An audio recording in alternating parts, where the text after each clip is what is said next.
Hello दोस्तों, veterans नमस्कार। मैं दीवान सिंह। आज मैं दो पिक्चरों को सामने लेकर के आया हूँ।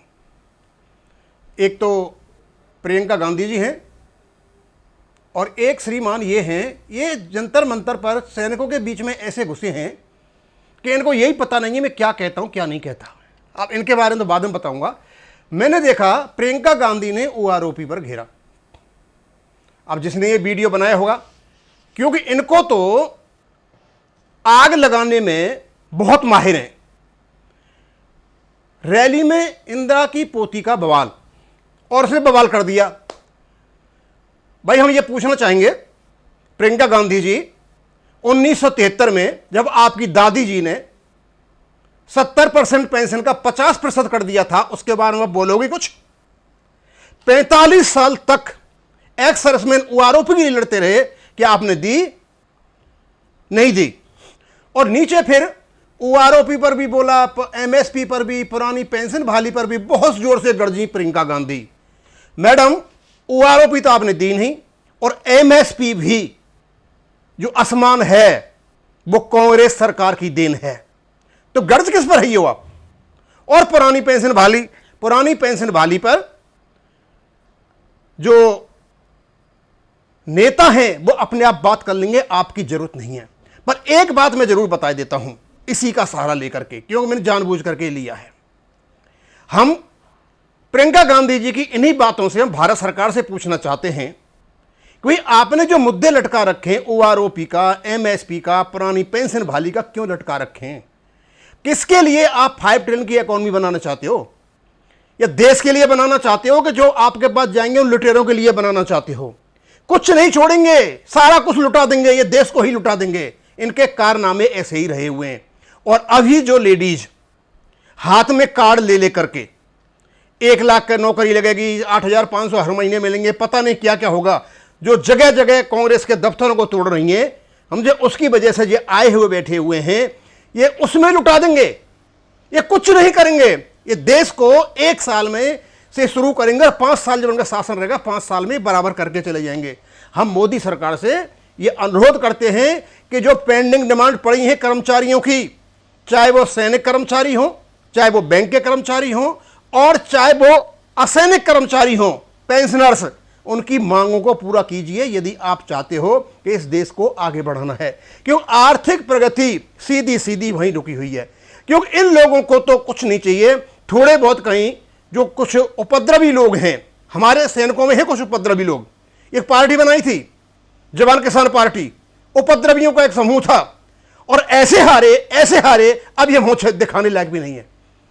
तो इसी प्रकार के उपद्रवी और भी हैं। उपद्रवियों को सहारा देने के लिए, सड़क पर लाने के लिए ये बार बार आते हैं। ये भी आते हैं और राहुल गांधी जी भी आते हैं।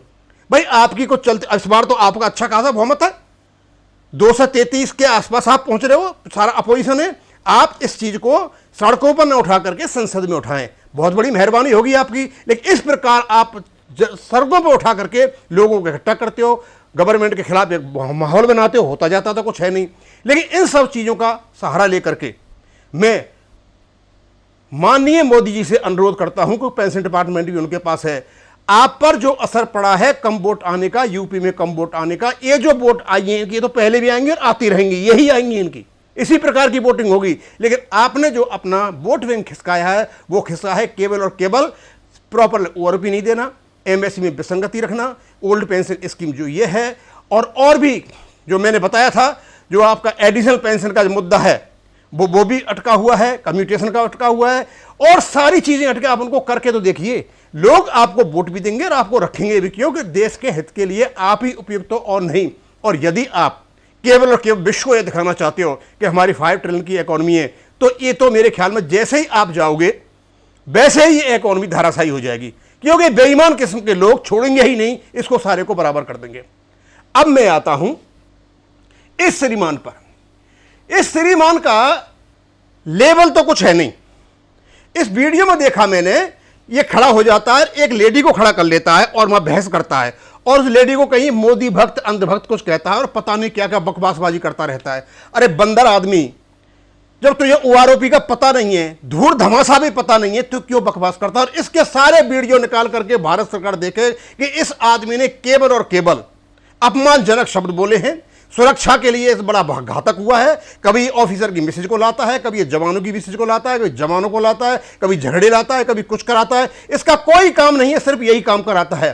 भारत सरकार से अनुरोध है कि आदमी के सारे वीडियो देखे जाएं और देखे जाएं कि उन पर जो हमारे जवान हैं, उन पर रिटायर हैं चाहे वही हैं, किस प्रकार का असर पड़ा होगा। इसके इतने बदतमीज किस्म के वीडियो हैं जवानों पर, और इसको कोई लेना देना नहीं है। कोई यहां पर किसी प्रकार का पत्रकार नहीं है। अब यह पता नहीं क्यों है, मेरी समझ में बात नहीं आती है। ओआरओपी आमरण आंदोलन पर क्यों बैठे सैनिक? अब पता नहीं भैया कहां से सैनिक बिठा दिया आमरण अनशन पर, और यही बात कर रहा है वहां पर। और भाई दिनेश, कोई आंदोलन नहीं चल रहा है, यह कुछ नहीं बताया इसको। क्यों अफवाह फैला रहे हो? अगर चल रहा होता पुष्टि के साथ डालो, नाट्य रूपांतरण मत करो। शर्म आनी चाहिए। तो ये किसी फौजी न्यूज ने डाला हुआ है। उसके बाद ये उदय शंकर रावत जी ने डाला था, महेश जी दिनेश को पता है आंदोलन दोबारा से चल रहा है, और अब की बार तो ये बोल रहा है कि आमरण अनशन पर बैठ रही है। दिनेश की पूरी अफवाह फैला रहा है। हमने तो सुना है कोई भी आंदोलन नहीं चल रहा है। ये बिल्कुल सही बात है, कोई आंदोलन नहीं चल रहा है, और आंदोलन कोई आमरण आंदोलन नहीं है। हाँ, इतना जरूर है, हरियाणा में चुनाव आ रहे हैं। हरियाणा में जब चुनाव आएंगे तो स्वाभाविक सी बात है, ये वही लोग, ये जितने भी दलाल किस्म के लोग जो अब तक बैठे हुए थे, हमारा काम नहीं है, ये दोबारा आकर के अपना मुंह जंतर मंतर पर दिखाएंगे और लेंगे ये ओआरओपी का नाम, जिसके ओआरओपी के बारे में उनको धूल धमासा भी पता नहीं है कि ओआरओपी में क्या विसंगतियां और क्या नहीं है। हम तो भारत सरकार से ये अनुरोध करेंगे कि इन लोगों को रोकने के लिए जरूरी है कि ये छोटे मोटे खर्चे के ये जितनी भी विसंगतियां पड़ी हुई हैं, असंगतियां पड़ी हैं, इनको खत्म करें। और यदि आप इसे ब्यूरोक्रेट्स के सहारे छोड़ते हो तो सारी की सारी समस्याएं ब्यूरोक्रेट्स ने ही कर रखी हैं, क्योंकि भारत सरकार के मंत्रियों तक ये बात पहुंची नहीं पाती हैं। हम और भी वीडियो बनाते रहेंगे, और साथ एक दिन तो मैं वो डालूंगा कि ये भारतीय जनता किसान पार्टी कितने कितने वोट इनको मिले थे और इनकी क्या दुर्दशा हो रही है।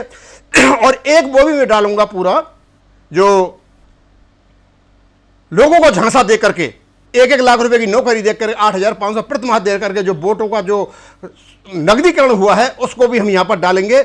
और क्योंकि ये चीज देश के लिए घातक है, भूतपूर्व सैनिकों को ओआरओपी नहीं, देश चाहिए। और कुछ हमारे 1-2% से कम लोग हैं जो पॉलिटिकल एजेंट्स हैं, पॉलिटिकल पार्टी से संबंध रखते हैं। अरे तो मोदी से घृणा करो, खूब करो यार, देश से तो मत करो कम से कम। अब मैं इसको यहीं खत्म करूंगा, ज्यादा नहीं। थैंक यू, धन्यवाद।